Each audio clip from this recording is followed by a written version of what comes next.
Hello world, welcome to the next PonderCast Edu episode. Here at Riley, we talk all the time about engineering and computer science, but we mainly teach the design process. So our students graduate to be engineers and computer scientists and technicians, but also they graduate to become police officers, teachers, business men and women, and lawyers because of that design process, because they learn to communicate and collaborate and problem solve. So in this episode, I've got a young man named Vikas Agtey who recently graduated from Purdue, was involved in all types of things at Riley, and thought he wanted to be an engineer, shifted gears, and here's his story. Today's episode, we got Vikas Agtey with us. And Vikas, when did you graduate from Riley? I graduated in May of 2014. What brought you to Riley High School? So I was at LaSalle Academy before that. So around about my 7th and 8th grade year, everyone was kind of split into two sides. You could be an engineer and go to Riley, or you could do the International Baccalaureate program at Adams. So that's where we kind of split. So I, at that time, said, you know what, I want to be an engineer when I grow up. I like to build things. My favorite class at LaSalle was Tech Lab, and I was just like, I'm going to do this. So I applied to Riley, to the magnet program. I got it, luckily. And then that first fall of 2010, I was a freshman at Riley. Cool. Where'd you go to school after that? I ended up getting accepted to Purdue University and the boiler up. And then I ended up going there the fall of 2014.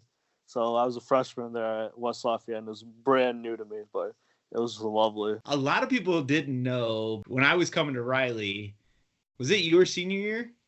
It was actually funny. Like right after I graduated, I think you started that fall of 2014. That's right. Yeah. And so like Vikas and I go way back because of your cousin Sanjay. Yeah, of course. And then so like I was kind of in between. I was like, do I go to Riley? And I called like a couple teachers that I knew that worked there. And then I called up like Sanjay and got like the student side of it. And according to Sanjay from you're like, yeah, I enjoy Riley. It's a lot of fun. And I was like, all right, cool. Yeah, I think my brother was there still at that time. Yep. And your brother's doing well. Yeah, he's a pilot for American Airlines now. We got two successful stories from the Agtey. Yeah. You went to Purdue, so that makes you way more successful than Sanjay. A little bit, yeah. And I'm not editing that out. So yeah, no, it's all right. Because he went to the other Indiana school. Yeah, he went to the other Indiana school. What was your favorite class at Riley? I don't know if it was really like my favorite, but I would probably say the class that like I think I learned the most out of was probably I think my calculus class. My senior year was with Mr. Urban. So in that class, it was technically the highest math class you could take at Riley. So at that time or so, we had all the seniors that, I think we had like 70% of the top 10 in that class. But that class was extremely competitive. Everyone was, trying to get really good scores because it was our last year before we went to college. And I just remember Mr. Urban, he was very tough on us. Even though, we all were student athletes at that time, he said, you know what, things don't come easy. If you want to get the grades, you got to do the work. So a lot of times, you come in thinking you're an athlete, it's going to be a cakewalk and things like that. But, we had to work. And I kind of learned that grind from that point to say, you know what, yeah. And I think now Riley still has 7 classes a day, right? Yep. Yeah, so I think my senior year, that was the first time they started it. And we were just wiped out of taking all these 7 classes. But I think at that point, I enjoyed it because throughout the year, when it comes to like May or so, we were so used to, working hard that first semester I got to college. It wasn't, and I started taking the calc over there. It wasn't to the point where I was like, I don't know what I'm doing. But I at least had that grind instilled with me back when I was at Riley. What sports and clubs were you involved in? I was on the cross-country team and the track team. And then I was also part of Science Olympiad as well. So cross-country I did for about all 4 years. Track I did my freshman, sophomore, and senior year. And then Science Olympiad I did all 4 years. Some of the other people we've had on did those things because that's what Riley does, right? We have the engineering program, but then also we've got cross country. That's like a tradition. Swimming's a tradition at Riley. And Science Olympiad has been brought up quite a bit. Mm-hmm. What was your specialty in Science Olympiad, or what was your favorite activity or event? The one thing that was a little bit difficult for me was when I first joined Science Olympiad of my freshman year, I wasn't very sure about how Science Olympiad works. I was told it's kind of like track, you have different events, you score in different points, but I didn't realize like how, academically inclined a lot of these events are. So it took me a couple of years to finally, say, hey, this is how we do it. So I think my freshman year, it was my sophomore year, we went to state, and I was still on JV at that time. So at that time, they picked all the people that go to varsity to state, but they pick a couple alternates to bring down.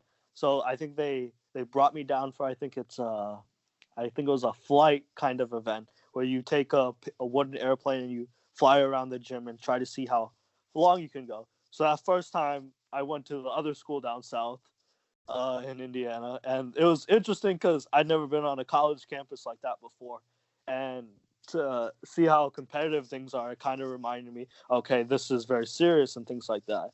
So 2 years later, when I came back my senior year for a different event, I kind of knew, okay, through the whole winter, I said, okay, this is what we need to do if we want to succeed. Whereas when I went down that senior year, I ended up medaling at state, and that wasn't the best part. The best part is I beat the Carmel kids. So that was a little bit better for me to, go and say, my senior year, I medaled at state and I beat a Carmel kid at the same time. What do you think some strengths about Riley are? I think the one thing that I learned from running track and cross country was a lot of it's very close.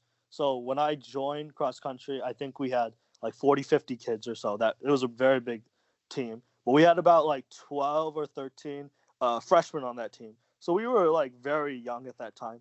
My sophomore year, all those freshmen started to become varsity runners. So the thing is, we had 8 or 9 guys. And senior year, we were all still the 8, 9 guys. So we built that close bond, and I realized, going through classes, a lot of us had engineering. We were in the same classes or so. So we just were constantly hanging out with each other. Even when we weren't at practice, we were, studying on the weekends, and you build that bond because I felt at that time, you're going through high school, you're going to go to college, you need to surround yourself with people that are going to make you better. So a lot of those guys, we weren't going out on Friday night. Sometimes we go to the football game, but most of the time we were going home, resting because Saturday we had a meet. Or even after the weekends, we said, hey, I need help in math. Calculus is my tough. Luckily, there's another guy on the team that says, hey, let's work on it together on Friday. Let's try to figure this out. And even when I was in engineering, we still had projects together. So we say, hey, we got to do our senior project together. You want to meet up after practice, or you want to come before school and do it together? Did you take senior design? I did. EDD. And so do you remember what your project was and who you worked with? Yes. I worked, my project was a backpack that would remove back pain. So the main issue for us was, when you're in college or high school, you have these backpacks that have so many books, you get a lot of back problems. So what we wanted to do was we wanted to build a backpack that removes all that pain, so it's still soft, so you could put 40 pounds in your backpack, but it wouldn't feel like anything. So I worked with, I think, Chase Kendall, Officer Kendall's oldest son. So we had this project or so, and we were just trying to figure out, okay, what can we do? We're looking up everything up. Can we put motors on this? Can we put memory foam? And we were just trying to figure out what to do. So we were drawing all these different prototypes. Finally, I remember we built a prototype, and I still have it in my house in the basement. So it was a regular backpack, but we cut off the straps, and we applied this memory foam kind of material, kind of like what they use for lifeguards. So we used that because it was kind of soft or so. And then we went to, I think, a fabric shop, put that around the straps, then had it stitched in. So then when you would have this backpack, you could probably put 30 pounds in this, but because of that soft foam, you wouldn't feel anything at all at it. So I think that's the one thing I learned from that class. Other than that, senior design, every day you have class, so every day you need to be working. Even if you say, you know what, I just did research today, you still got to put that down in your notebook. You still got to say, okay, this is what research I did today. this is what I found. Okay, this didn't work. I need to try this tomorrow. So it's kind of like, building a schedule and staying to it. And so you went to Purdue, and what did you study at Purdue? I applied to the Electrical Engineering Technology program. At that time, it was the College of Technology. Now it's the Polytechnical Institute. Mm-hmm. So that was a little fun thing. So I was there for about 2 years or so. So at that time, the one thing that people ask me is, how is Polytech Institute different than the College of Engineering? And the difference is, in the College of Engineering, there's a lot more math and, physics and base like that. Whereas the Polytech Institute is more lab-based. So I remember my sophomore year, we would have 4 labs a week. So you would have 4 2.5 hour labs. And then, so I had a lab for, I think it was digital information. So you're making circuit boards. Then I had a class for, I think, RCA technology. So sending like wireless. And then I had another class for, I think it was microcontroller. So you would get a microcontroller at the start of the year. And then every week you'd have to program different codes into this microcontroller. And then I had a fourth, which was second year physics, which everyone loves physics. Very difficult. I think at that same time or so, when I joined, I was in a learning community. So a learning community is like, you have a group of students in your major, and you basically live with them in your dorm. And then you have all your classes with them, and you just see them. So the idea is you just build a bond around them. So it's kind of like being at Riley again, having these bonds. I think the not really like issue, but the thing I realized with me in engineering was, I'm doing all this work, but a lot of engineering is, 0 to 100. And I remember I had a professor, my wireless professor said, you know what, I'm going to give you an example. If you go to buy a car, do you want it to half work or do you want it to work 100%? So he says, that means all your projects have to be 100. You can't just say, oh, I kind of did the work. You have to be, I did the work and it's excelling. I remember when you came into digital electronics class a couple years ago, and my students are trying to figure out like 4 switches and simple logic, and you brought in like, I think it was like fall break or something, like a switch. It was, I think it was, I think you guys were working on the birthday circuit. Yeah. And then, what was it? It was for my digital electronics class. It was like probably like 100 switches and different light bulbs. And it was a 700-point project we had at the school. So I just remember like at that time, like when we were in that class, all day we would be in the lab, like open lab, just working, trying to solder different points in or trying to, connect the glass. And I think that's one thing I learned from engineering. I didn't stick with it, obviously, for different reasons. But then when I kind of transferred over to my other major in law, I still had that, engineering side of, okay, this is all the work we need to do. And that kind of, when I moved over, I had that mindset that pushed me ahead of all my other peers, all my other colleagues. And so you just mentioned you switched over to law school? I got my major in law and society. So it's a sociology major, but a concentration in criminal justice and criminology. And what are you doing with that now? So now what I do is I work for the prosecutor's office in Elkhart. So what my job is, I'm a legal assistant 3 over there. So I handle about 1,500 cases a month. This goes from, reading how a case file goes, deciding, talking with the deputy prosecutor and saying, hey, I think this is what's going on in this case. This is what I think we should do. And then once a week, I would go with the prosecutor to the court and then sit with them at the court. And while they're doing, their opening statements and through the whole trial, make sure that we have everything we need to proceed with the case. What do you suggest students at Riley get involved with? Like you said, we have cross country is a tradition, swimming is a tradition. Science Olympiad also is very good.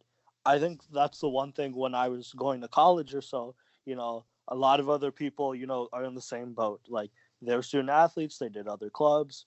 How are you going to be different than someone else? Even when applying to college, even if you don't go to college, what do you do in high school? So one thing I would say is do sports. If not sports, do something, a club or even start a club, whereas that you're passionate about, like that you want to, come and stay after school and say, I'm part of this club and, we're going to do something that we enjoy because that promotes our success. I had a friend who was on the bowling team, I think our senior year or so. And at that time, I remember that they won state that year. And this guy, I remember he didn't really enjoy like any other part of school, but he just loved bowling. So, they told him, if you want to be good at bowling, you have to do well in school. So it's kind of the issue when you go to like even being a college athlete or an any athlete, you got to do well in school if you want to do well in your sports. So a lot of times, teachers will always help you. You just got to ask. And I learned that in college very, very slowly about office hours, but that's 100% what I would recommend to any student that's going through high school or college. Talk to your professors, talk to your teachers. They always want to help you no matter what. If you could go back to your 14-year-old self, getting ready to walk in the doors to Riley the first time, what would be some advice you would give 14-year-old Vikass? I would kind of say I was a little scared when I first walked into Riley. It's a big building, very tall, the stairs, kind of intimidating. But I think it's just, you're in the same place as everybody else. I knew a guy who's now at Duke Law School, and he said, you know what? I first was intimidated. I'm at Duke Law School. All these people are really smart. But I remember I'm in the same place as them every single day. I come to work. I come to school. I'm in the same boat. Only thing that makes me different is I got to work hard. So I think that's one thing I would tell myself, yeah, you're in all this place. It looks very intimidating. But, buckle down, do your work. And, obviously, if you work hard, you get your mind straight, you can obviously achieve great things. Did someone inspire you to do what you're doing? I'm not quite sure like anyone inspired me to get to where I am today, but I did have small moments where, it kind of pushed me. So I think one big one was, I think my senior year, this was like, I think fall of 2013. I was on a cross country run, and a few people know about this that were there at the school. But actually on a run, I was hit by a car. So on this run, you come out, you walk. I kind of walked it off. I went to the hospital, got tests, and then I was fine after that. But going back into it, obviously I couldn't run for the rest of the season. So, at that time or so, I'm kind of hurt. It's my senior year. I want to go out and run and compete. But obviously I can't do that. And I remember just hanging out with a lot of my buddies who were on the team. And two of my friends, Matt Waweru and Steve Syed, we were just talking about, that year before we had lost to Penn at the NIC meet. And I remember getting on that bus, we were hurt. We were pretty disappointed. And then I remember that feeling. So I'm just telling them, this season's young. It's only September. We have unfinished business we got to do. So I think at that time or so, it kind of brought us back to this conversation we had when we were freshmen saying, you know what, we don't see a picture on the wall of any cross-country team since 2008. We don't see a banner on the wall since 2006 or so. Why don't we go out and do something? And I think that year we won the conference, we won the sectional, we won the city. We went down to regional, competed, went to the semi-state, competed, and ended up going to state that year for the first time in probably 10 years. So I think at that point or so, we had a mission. We wanted to do it. And as you can see through Riley, our pictures are on the wall, and we had put up a banner in the gymnasium. Was there anything at Riley that you wanted to do that maybe you didn't have time to do? Thinking now that I did law, I wish I kind of have done like a mock trial or things like that.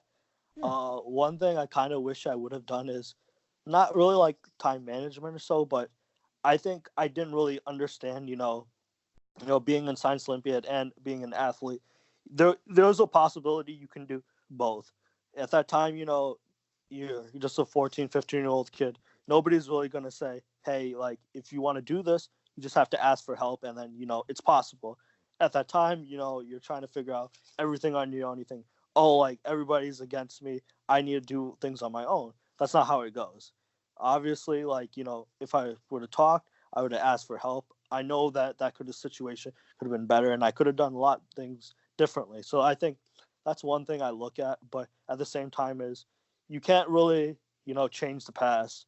You can just remember the journey and know, everything that you did led you up to where you are today. If you could invent or create a high school class, what would it be called? What would the students do in it? I talked to my mom a lot about this because she's also an educator. We love Mrs. Agtey. Yeah, so she is doing very well. She talks to me a lot about school and iLearning and all those fun things. But one thing I would try to do is, I think a lot of things I've noticed from how school was when I was there 5-6 years ago to how it is now is a lot of ways that we used to taught is, we'd write things down so that would build our memory. Whereas I think one thing I would want to teach is, kind of just like how to apply what you know to the workforce and things like that.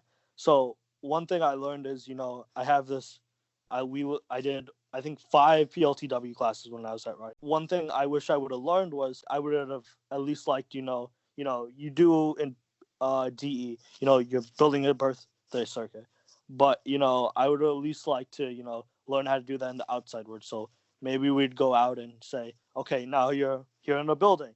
How do you program this? How do you connect the light switch here and there? Because now you're saying, okay, I set this whole light up. I did all of this.